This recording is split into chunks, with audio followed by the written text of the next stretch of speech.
वज़ीर आज़म हाउस में फ़लस्तीनी सदर महमूद अब्बास के हमरा मुश्तरका प्रेस कॉन्फ्रेंस करते हुए वज़ीर आज़म नवाज शरीफ ने फ़लस्तीन से इसराइली आबादी के इनखला की हिमायत कर दी।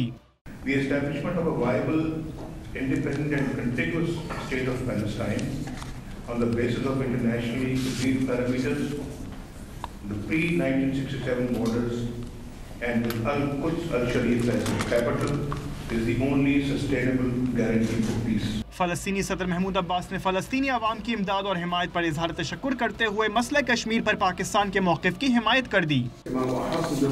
मैं आपको बताना चाहता हूँ कि भारत के ज़ेर तसल्लुत मकबूजा कश्मीर में बहाली अमन के लिए आलमी सतह पर कोशिशें जारी हैं। अक़वाम मुत्तहिदा की सलामती कौंसिल की करारदाद 2334 भी इसी हवाले से है, जबकि 15 जनवरी को पेरिस में होने वाली आलमी अमन कॉन्फ्रेंस में खित्ते में अमन का क़याम यकीनी बनाने पर गौर व खौस किया गया।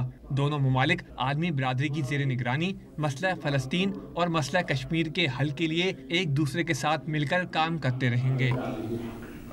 दोनों रहनुमाओं ने एक दूसरे से होने वाली मुलाकात को इंतहाई मुफीद करार दिया। इससे कबल फ़लस्तीनी सदर महमूद अब्बास के एजाज़ में वज़ीर आज़म हाउस में पुरवक़ार इस्तक़बालिया तक़रीब मुनक़्क़िद की गई, जिसमें दोनों ममालिक के कौमी तराने बजाए गए।